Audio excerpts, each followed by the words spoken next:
Hello, everybody, and welcome to the Tip of the Iceberg podcast, brought to you as always by InsideThePenguins.com, a proud affiliate of the Hockey News. I'm your host, Nick Brlansky, joined as always by Nick Horwat. And we got a good show for you guys today. Very newsy weekend for the Pittsburgh Penguins. We had a couple of days off. We haven't been able to react to the Jagr opportunity and news that has been announced on Friday. We didn't react yet to Tom Barrasso, who was elected and inducted into the Hockey Hall of Fame last night. We'll talk about all of that.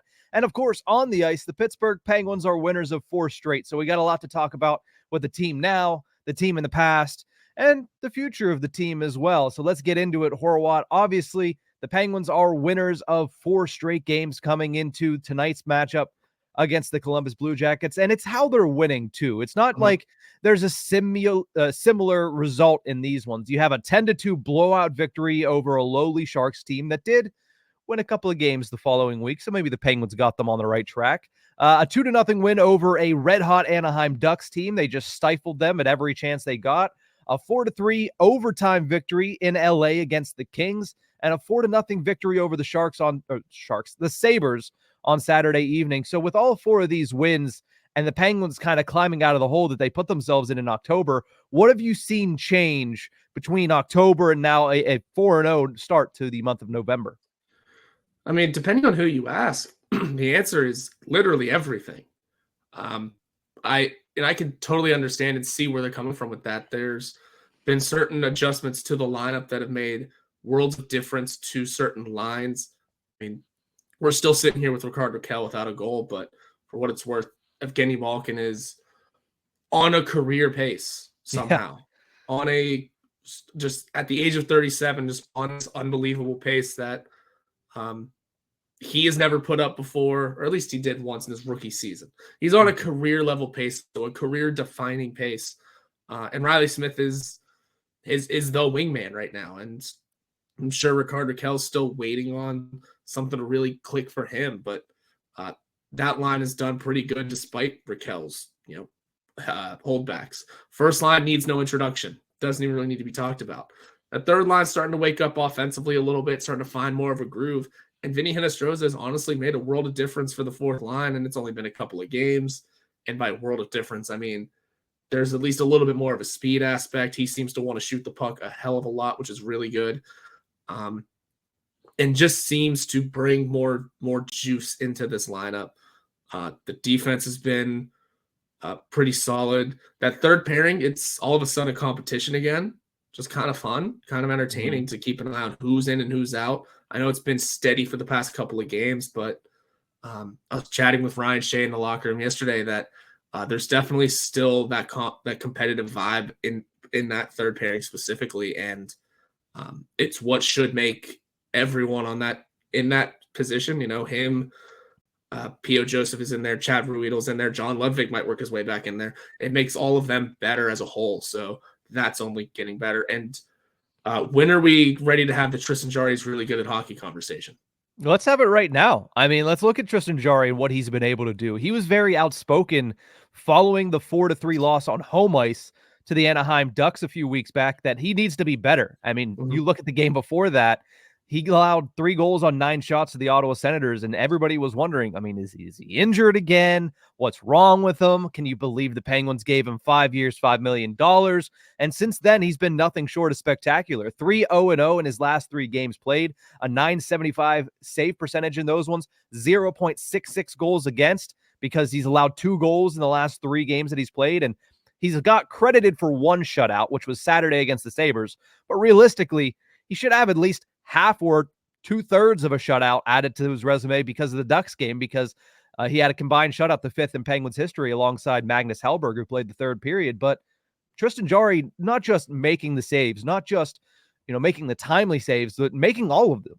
Like it's not just timely, it's all of them. And he's doing this while playing very, confident and looking really good, not to mention that he's dealt with an injury in the middle of all this where he couldn't even see. So to bounce back from that, miss only 1 game from getting hit in the face with a shot with his helmet off and coming back and then playing as well as he had, not missing a beat and seemingly getting better after that.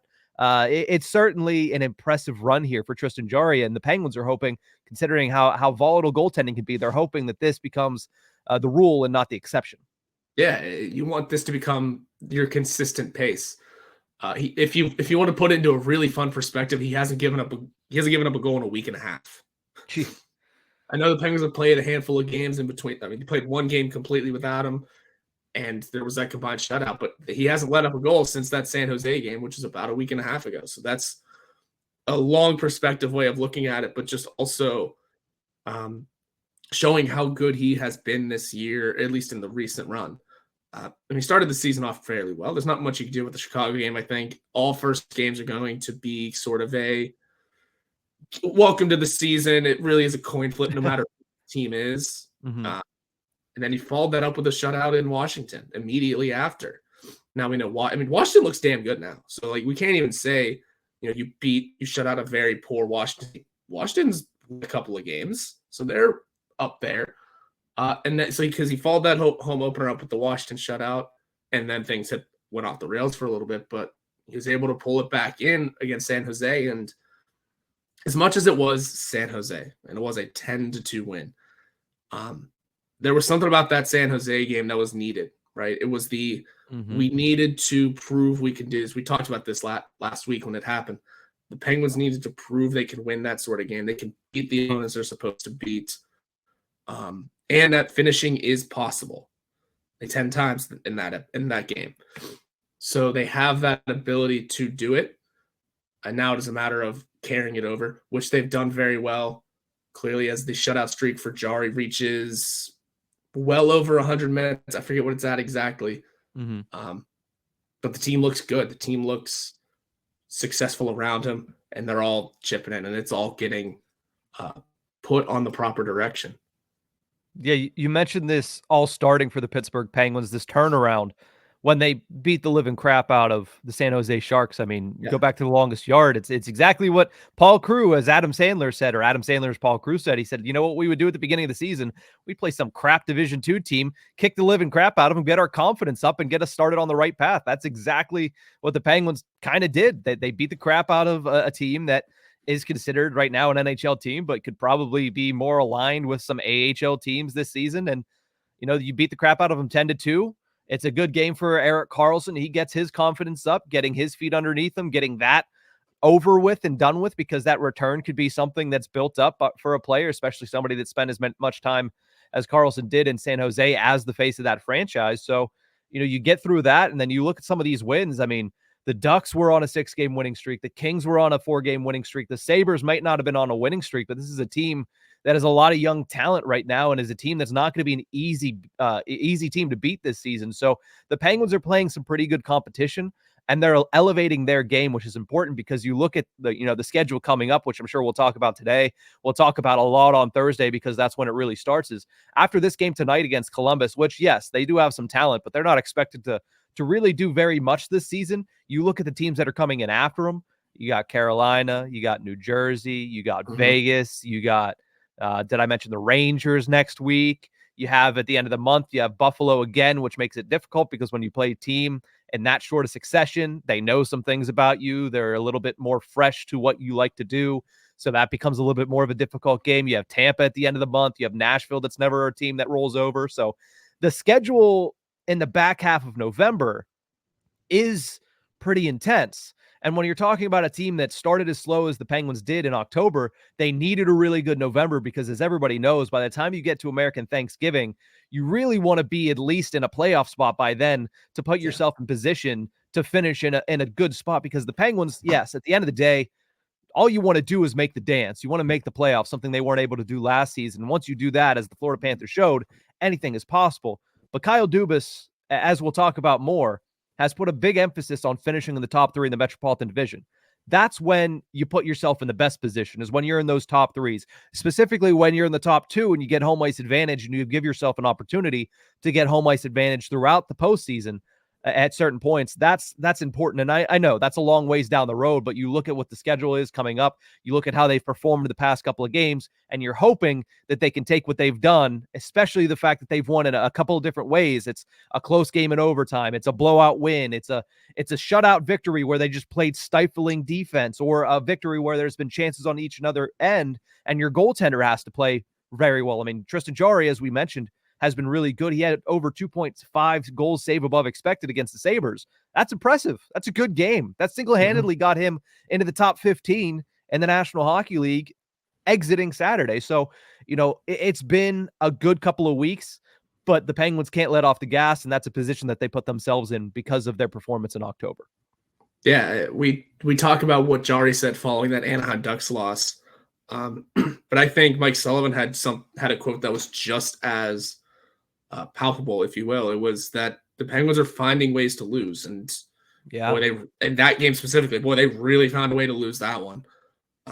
He followed that up by saying, though, like, we keep finding ways to lose. We need to find ways to win. Well, guess what they've done 4 times in a row now? They have found 4 different ways to win. There was the blowout. There was just kind of holding it down. There was in overtime, again, not necessarily holding it down, but taking it to the extra period. And we didn't really discuss how awesome it was watching Brian Rust score.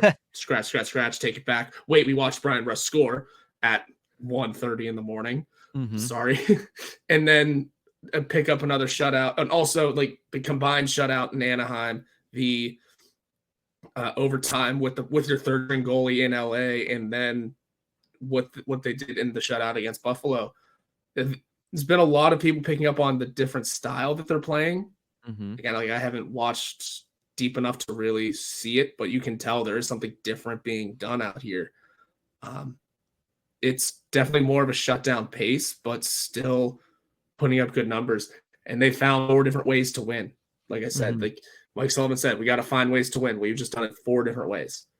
Can they keep doing it? Can they find a 5th? Can they find a 6th? Can they just kind of roll over an old way of winning? This is what it's going to be all about for the rest of the season now, is finding those ways to win. They now know they can do it against some hot teams, against some bad teams.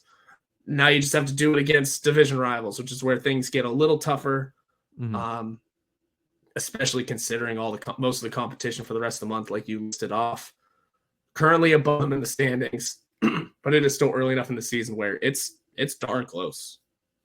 Yeah, the Pittsburgh Penguins, they've rattled off 4 straight wins, and they've gone from the basement of the Eastern Conference to right in the thick of things in both the Metro and the Eastern Conference as a whole. So, it's important to continue to build off these things, and stacking is a word that Kyle Dubas has mentioned in almost every single one of his press conferences or media availabilities. Is he wants to be able to stack victories, stack good days, stack positive things.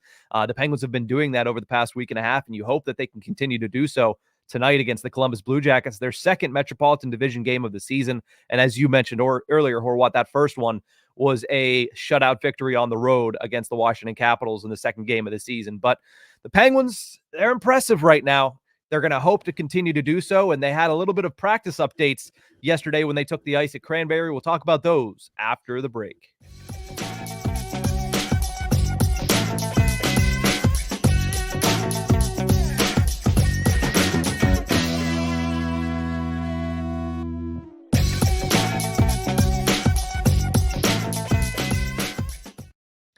Welcome back to the Tip of the Ice-Burgh podcast, brought to you as always by InsideThePenguins.com. Horwat, Penguins, 4 straight wins, but they got a little bit of news here on Monday when they took the ice at Penguins practice. A couple of injury updates to give you guys. Jeff Carter missed practice yesterday, dealing with an upper body injury. He did not play on Saturday, but he was considered a healthy scratch. He did take the the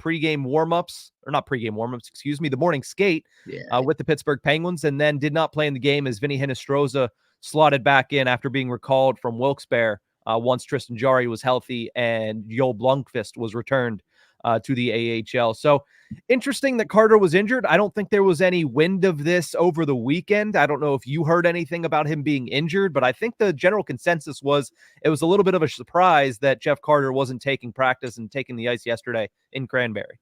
Yeah, a little bit. So the timeline of events went on Saturday. He took the morning skate. during the day, Vinny Hinostroza was recalled, and I thought I didn't really know what to make of that because there was no other real. Oh, they sent Blomqvist back down, Yeah. so maybe there was kind of that sort of coinciding movement.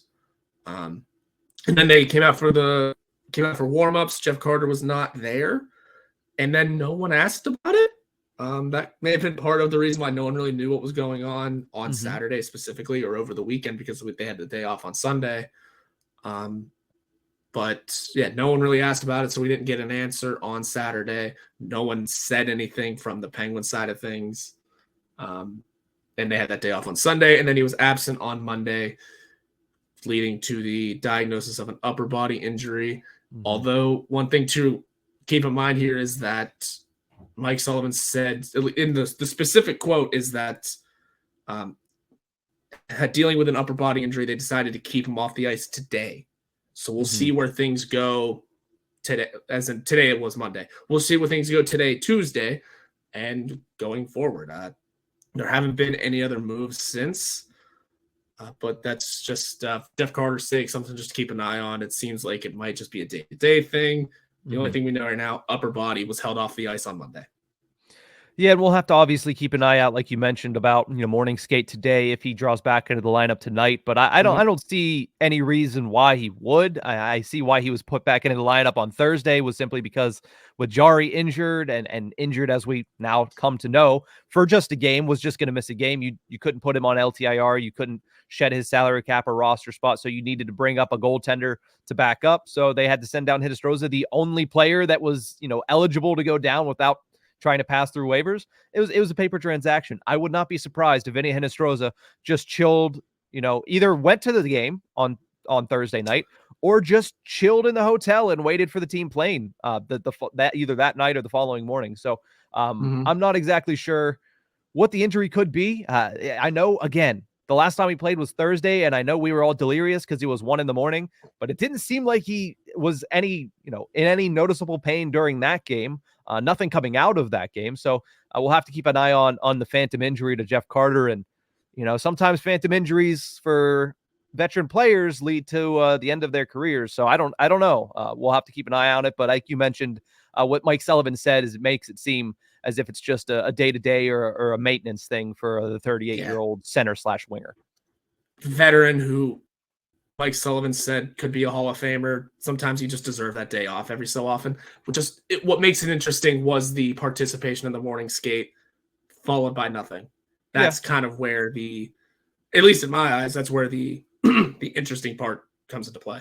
Yeah, there's a chance it could be a big nothing burger, but at the same time, it's worth noting the fact that, the guy that, has been the ire of the Penguins fan base was just not on the ice mystically on Monday for Penguins practice. But somebody who was on the ice for Penguins practice for the first time in a long time is defenseman John Ludvig. He practices in a non-contact jersey for the first time since his injury on October 24th, suffering from a concussion. Obviously, as we know, that's a very volatile injury. It could be fine one day, bad the next. You can take steps back a lot easier when dealing with a concussion than most other injuries. So we'll see how he's able to progress. Obviously, he'll remain out of the lineup tonight because, you're not going to go from practicing in non-contact to playing in a game, especially with that third pairing being the way that it is, where, it's not like he has a solidified role when he is healthy in this Penguins lineup. But we'll see if he practices in full-time, full contact jersey anytime soon. Next Penguins practice is scheduled to be for tomorrow,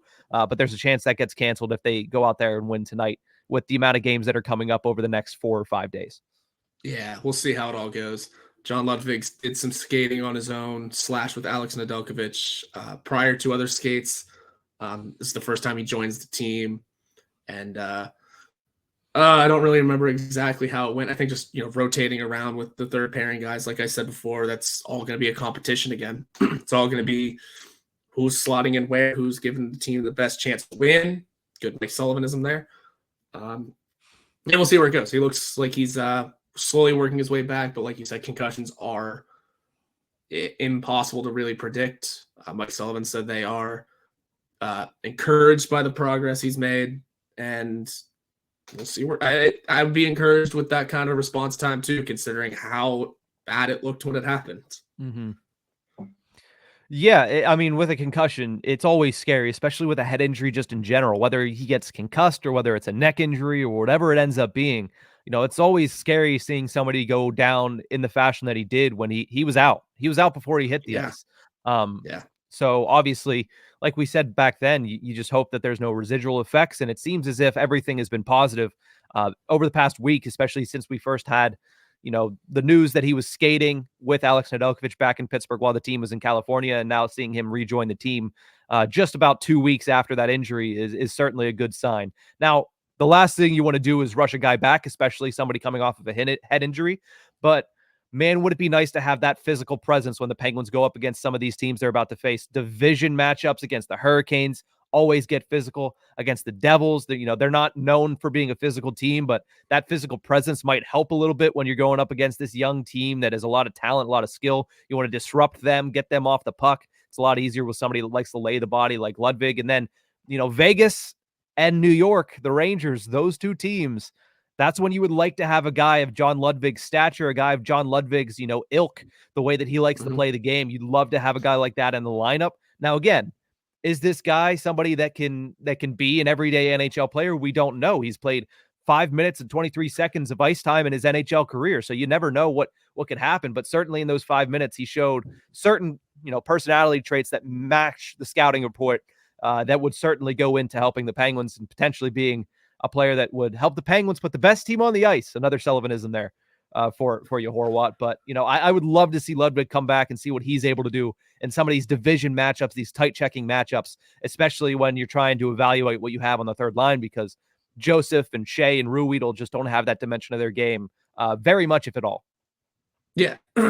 No one really has it on the team, it seems. Noel Acciari is leading the team in hits right now. So, there is that Acciari's Acciari, or I don't know where Cookie came from. You got to love hockey nicknames, but Cookie or Acciari, as he's called, I've liked what I've seen from him over the past couple of weeks. Like early in the season, I don't know if it was the Carter thing. I don't know if it was the fact that line just took a little bit, to get together to begin with, because you got two guys that are new to the organization and new to each other. But I've really liked what I've seen from Acciari the last couple of weeks, the role that he's starting to carve out in the fourth line. It's a little bit more defined than we've seen in years past with a guy like Teddy Bluger, who was is he going to progress to third line? Mm-hmm. Is he going to regress out of the lineup? Noel Acciari is a guy where you firmly know what he's going to give you night in and night out, which is nice. And also if you were curious about the nickname, there's a story on it on the Penguins website. He's had it since Florida. He's had it for a long time. So Keith Yandel gave it to him. That tracks. That tracks. So he's had it for a long time. It's fun watching Pittsburgh learn about it. I knew that was his nickname coming in. I just kind of forgot because he carried it from Toronto. Mm-hmm. So the nickname stuck around. But as for his play, I think at first it wasn't noticeable. His body contact, his body play with other with opposing teams. But I just glanced and I saw that he was leading the team in hits, and it kind of dawned he is still in that physical game. That's what the Penguins needed for that fourth line specifically. And then adding John Ludvig to it could be huge. So the team, other than those two, though, and that's really it physicality wise. We know despite Zahorna's size, he's not going to throw it around as much as maybe he should, or maybe needs to. But for a long time now, for however many years now, this has always been a team predicated on speed and skill. We're losing the speed a little bit, but the skill is still there, quite in bunches for quite a few guys. Yeah, other than Acciari and Ludvig, I'd say probably the third most likely or willingness to hit or something like that is probably Chris Letang. Like Letang loves, he is sneaky physical. And when he hits, it's not a small hit either. He lines people up. And it all goes to the all-encompassing game that he's brought to the table this year, which is, I can't say enough about what he's looked like over the first quarter of the season to this point. So definitely, definitely a trait that the Penguins don't have in spades, but a trait that they do have, in certain positions. But yeah, I would throw Brian Rust in on that too, and not necessarily from a hitting perspective, but from a getting against the boards, going into the physical, grimier areas of the game. I think he's in that conversation as well, just in a different way, in Mike Sullivan's term of physicality. Yeah. A willingness to go into the dirty areas and do the work. Brian Rust is one of the best. Not to mention the Brian Rust you mentioned, he does lay the body, but he's never gonna get the the Edgar Snyder's and Associates hit of the game is a joke anymore. They should just not do it. I get that it's a thing. Like I get that you're getting paid to do it, but like when Radim Zohorna gets his skates knocked, basically off in Los Angeles, and the hit of the game is Jeff Carter like grinding on somebody like it's a middle school dance, like that's when you need to notice that, hey, we need to be able to do a little bit better with this segment. Yeah, I think, and that's through no fault of their own. Like you mentioned, it's just the way the game has evolved also. It's no longer like back when it was the Subway sandwich of the game. We still had guys just absolutely ripping into each other, right? Yeah, like we your, still your had Brooks Orphics, your Ian Coles. You still had the big open ice hits, the big body slams into the boards or even into the benches, like the good old days. Now it really is just here's a minor tap after a guy had already dumped the puck and someone decided just to not stop. It's just the way the game has evolved now. So it's through no fault of their own. It definitely was a popular and watchable feature of televised games back in the day, but now it's just kind of whatever, I guess. Now it's kind of, this is the time to go refill your water bottle. That was our old man yells at cloud segment of the day for here on the tip of the iceberg. But let's get back to the practice updates here. Meanwhile, Alex Nedeljkovic has yet to join the team. He wasn't in a non-contact jersey. He wasn't in a full contact jersey. In fact, he was in an extra contact jersey wearing a Myles Garrett Cleveland Browns jersey on the side. Horwat, you captured the moment. A lot of people took that and ran with it on Twitter, including Kyle Dubas, who said, "You know what? I like your tweet, Horwat. I like your tweet." Yeah. First of all, the picture's awful. But I just caught it and I just saw a 95 just walking around. I went, who's 95? I genuinely did have to Google it to make sure that was Myles Garrett.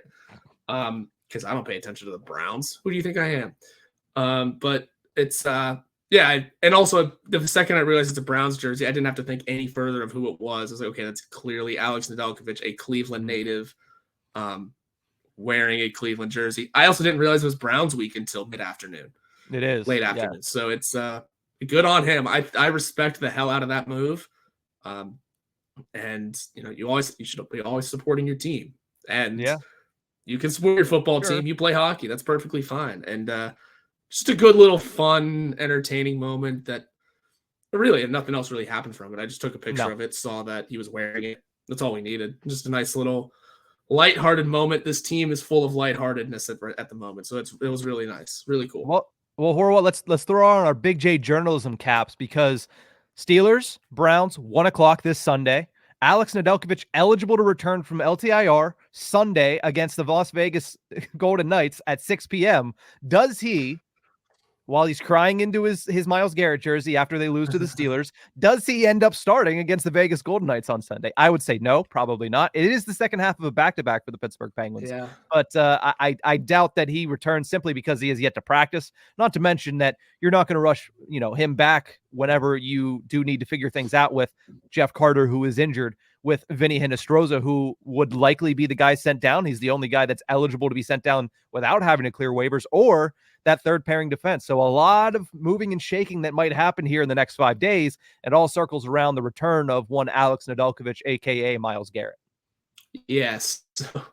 The fact that it is the second half of a back-to-back with travel does kind of, make you wonder if he will, but that also on the flip side of the coin, genuinely could also mean, well, why would we throw him in on the second half of back-to-back with travel? I mean, maybe you keep him in Pittsburgh and say he'll be back tomorrow for sure. He's not the one traveling, so you kind of have an awake goalie. But, the days, that no time in between to make your decisions, that we have to do this with this person, this with this person, this with this person, okay, go, while on a plane ride home is a little more difficult as opposed to having straight up 2 days off after the game in Vegas. So I would assume he also doesn't play, just for the sake of you'll have more time to make your decisions in the following days. And Magnus Hellberg has looked pretty solid in his spot appearances. And, going into this year, Dubas and Sullivan wanted 3 goalies that could be capable, because now in this league, and we've already seen it, you need 3 goalies essentially. They don't have to be, 1A, 1B, 2, or even 1A, 1B, 1C. They can, like Carolina, they can be a 1, maybe a 2, and they could be an awesome 3, maybe even a 2B. And that's kind of what Magnus Hellberg has played like so far. A good 2B for the Chopper, by the way. His nickname on the team. Yeah, definitely a fan of that one. The cookie caught me off guard. Chopper, again, as convoluted as it gets to get to it, but at the same time, hockey nicknames are what they are for a reason, because hockey players are more creative than they lead on in their media briefings. But we're going to take a quick break. When we return, multiple former Pittsburgh Penguins had a big weekend. We'll talk about that one to close out the show.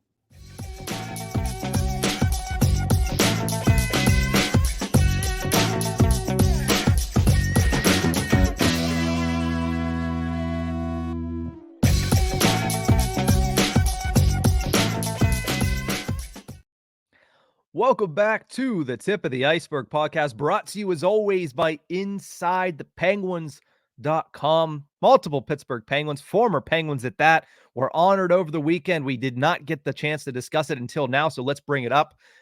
Jaromir Jagr. The news hit on Friday with a couple of different videos that the Penguins released. It was rumored about 10 a.m. and by 1 p.m. it was all out in the open, and the tickets to February 18th game against the Los Angeles Kings grew 500%, because I looked about an hour after the news and I can't afford that. But the news being, the great Jaromir Jagr will have his number 68 retired by the Penguins. Prior to that game on February 18th, he becomes the 3rd Penguin to have their number retired, next to Mario Lemieux, of course, and Michel Briere's 21. It's been a long time coming for Yogs, and really, this whole idea picked up steam a lot last year after Phil Bourque visited Jagr in Czechia, kind of bridged the gap between the Penguins organization and Jaromir Jagr. So you got to give credit to Phil Bourque for extending the olive branch, and also for Kevin Acklin. I think that's somebody who goes very under the radar and what he's been able to do for this organization in the short time that he's been in the specific position that he's been in.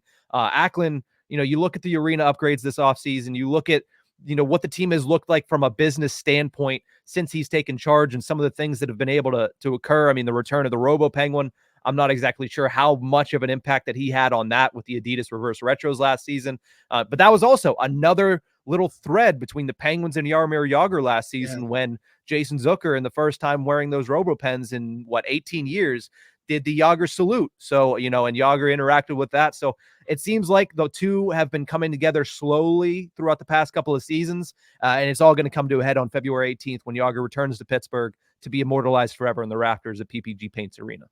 It's going to be an awesome day. It's going to be an awesome moment. The lead up to it's going to be so much fun just to look forward to it. I think it was Jesse Marshall tweeted the response of, how am I supposed to wait for this? How am I supposed to live in knowing this is going to happen?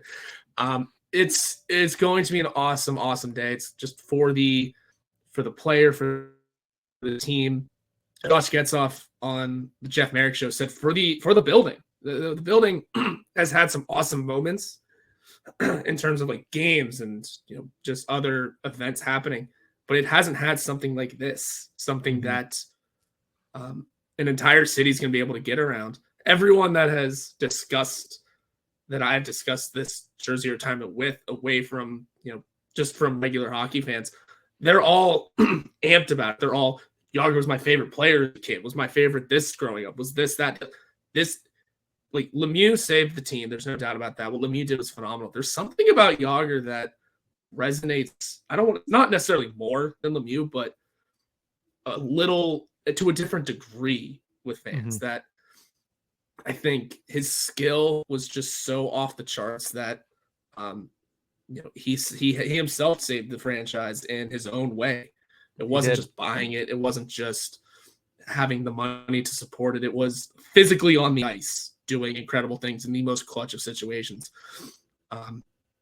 This is going to be an awesome time, and all kudos to Bourque for going over there and mending that relationship. All kudos to Kevin Acklin for getting the ball rolling on all of the and everyone else involved. I think Lemieux said a couple years ago, I think that eventually it'll happen. And maybe that's really kind of what set the seeds. But regardless, it's I'm not big on the long overdue conversation of this because he is still playing. Yeah. Because he is still physically playing over in Czechia for the team he owns. So I think that part kind of gets lost on me a little bit. Like I don't think it's overdue necessarily because he is still playing hockey. And because part of the plan was always that he was going to be retired first. I mean, maybe this is where he announces it, but who knows? You never know. We don't know. We don't know until February 18th. So we'll see. But regardless, it is going to be an awesome moment, A, for the franchise, B, for the player, and for the building. It's all going to come together, and I can't wait to see it all unfold. Can't wait to see all of it happen.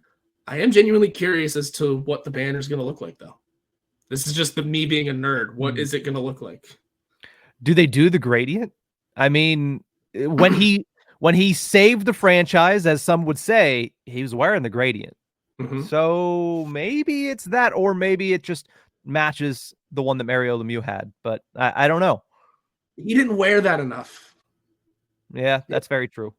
I also think, could they change Mario's? Could they put that back to its former glory of the white and yellow? I think that would look the best, personally. Yeah, I think so too. I think that would look the best. But at the end of the day, I mean, you look at what Jagr was able to do. He played for 9 different teams when he was in the NHL, but left his biggest mark on the Penguins in his 11 seasons in Pittsburgh. I mean, back-to-back Stanley Cups in his first 2 years. He was a 5-time Art Ross winner. Think about that. 5 out of the 11 years that he was in Pittsburgh, he won the scoring title. 8-time All-Star, 1,079 points in 806 games. I mean, Jagr was a different breed. And the one thing, and I don't want this to sound as a diss on Evgeny Malkin, we just haven't gotten the opportunity, is everybody asks, what would Evgeny Malkin look like if he didn't play with Sidney Crosby? And we've gotten that in short spurts when Crosby was out for half a year here, half a season here. We got that a lot more with Jaromir Jagr without Mario Lemieux, and he was just as good, if not better, than he was when he was playing with Mario Lemieux. I mean, Jagr proved that he is the guy. I mean, there's a reason that nobody outside of Wayne Gretzky has scored more points than Jaromir Jagr, and it's not just because he played until the wheels fell off, which has yet to happen as he continues to play for Kladno over in the Czechia. Yeah, Jagr with the Rangers was nuts. I think a lot of us hated it. That I hated it. Absolutely nuts. I mean, that playoff series, I asked Sid about what he remembers about playing against Crosby. I was hoping he'd go a little more into, I threw that series in there. I was hoping he'd get a little more, but Crosby had a very Crosby answer. That being said, that playoff series was wild. We were children, and I can remember just that entire, I think it was a short series, but still, Jagr was unreal. You could see then he went to the KHL, and then once he came back, you could kind of tell that things were a little different. He was definitely aged. But I mean, you can't argue that he still looked incredible. He still played some 82-game seasons down there over the age of 40. And just was still considered an all-star, was still receiving votes on so many different awards, and still putting up respectable numbers for a 40-plus-year-old, no matter where he was playing. Never reached the same glory as, the playoffs or a Stanley Cup, but just the fact that he was still in the league and still playing and still able to be an NHL rostered player. Yeah. I mean, that's incredible stuff. And no wonder he's second all time in points. Yeah. Not that they're in the same stratosphere, but look at what happened to Ilya Kovalchuk when he went over to KHL, then tried making a comeback.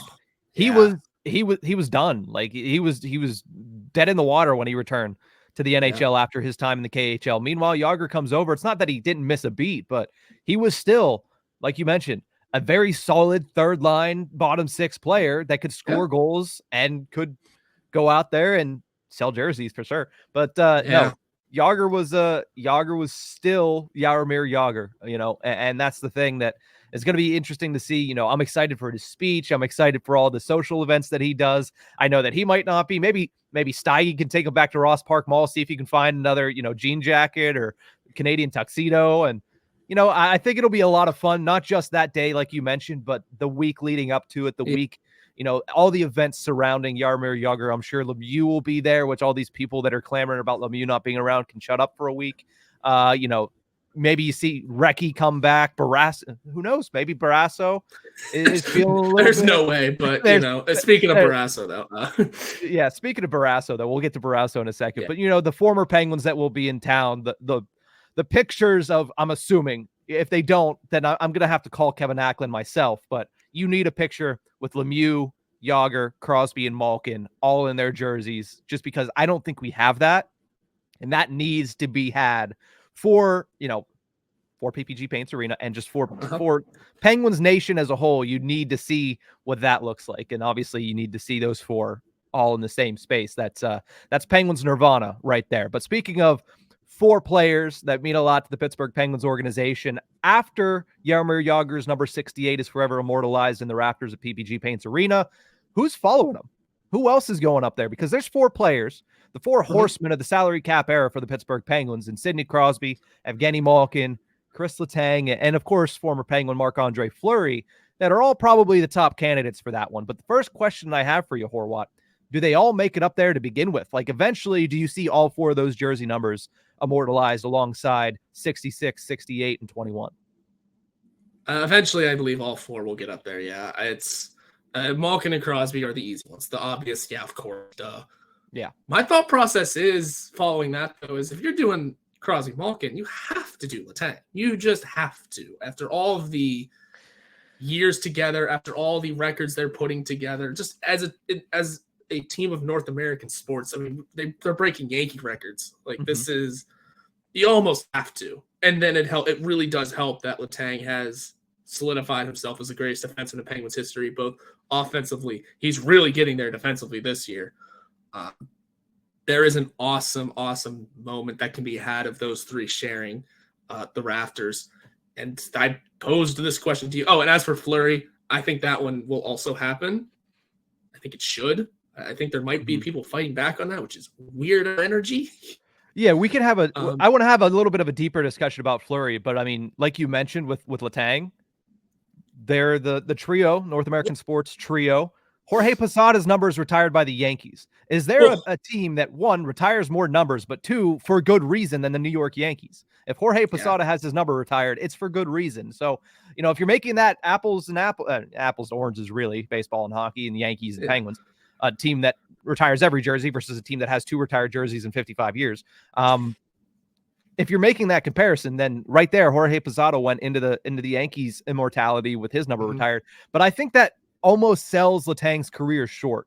I mean, you look at not just the things that he's went through, but you look at the way that he's been able to play and the longevity that he's had with different players. I mean, he played with Brooks Orpik for a while. He played alongside Sergei Gonchar a little bit. He played with Brian Dumoulin for a long time. Now he's getting his feet underneath him with Ryan Graves and playing some of the best hockey that I've personally seen, or that I can personally remember seeing it, Chris Letang play. And it's not just that, hey, he's an offensive force. He has been. He's had those seasons. But he's been so good defensively. The older he gets, he's getting better at that defensive end, and he's making more adjustments to be better in that defensive end, especially this season. I don't want to say, like, I get where you're coming from. Like, hey, if it's Crosby and Malkin, you almost have to throw Letang in there, but I think that does sell him short a little bit just on the outside. I know that you're not doing that intentionally. I'm not saying that, but I think it does sell him short a little bit to just say that. And I know you're not, but like, he has done so much in his career that it's really, emblematic of what it means to be a Pittsburgh Penguin, which is just perseverance, fighting through it, working hard, and getting the job done. And he's a 3-time Stanley Cup champion for a reason. And he's led this defense for 15 years at this point. He certainly deserves that honor, not to mention, I mean, Penguins defensive leader in games played, in goals, assists, points, all of that stuff. Everything.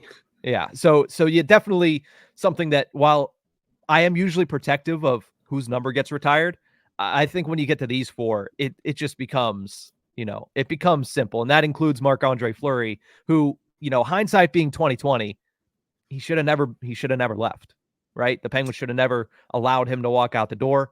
But again, that's hindsight. That is, but it is what it is. At the time, I think we all agreed it was the right decision at the time. It just was. But when you look back on it with rose-colored glasses, everything, but yeah, nobody could have. I mean, nobody could have imagined that Matt Murray would be out of the league before Marc-Andre Fleury. Yeah, no, not one bit. But that being said, the Letang conversation does boil down to you absolutely do have to, no matter what, because of his own recognition and because of what he did with those three. The Fleury one is also necessary. He set the standard for Penguins goaltending forever.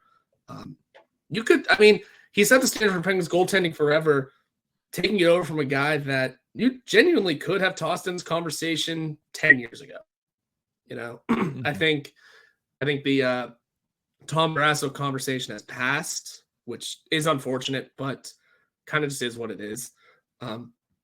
And I think what holds a lot of people up from retiring numbers like 58 and 29, just how stubborn they can be, because they realize that the Penguins have only retired 2 numbers in their entire franchise history. They've had plenty of names that could have been. I forget where I read it. I believe it was Rossi's article in The Athletic that they did ask Paul Coffey's permission for Jeff Carter to wear 77 when he got here, which I find fascinating.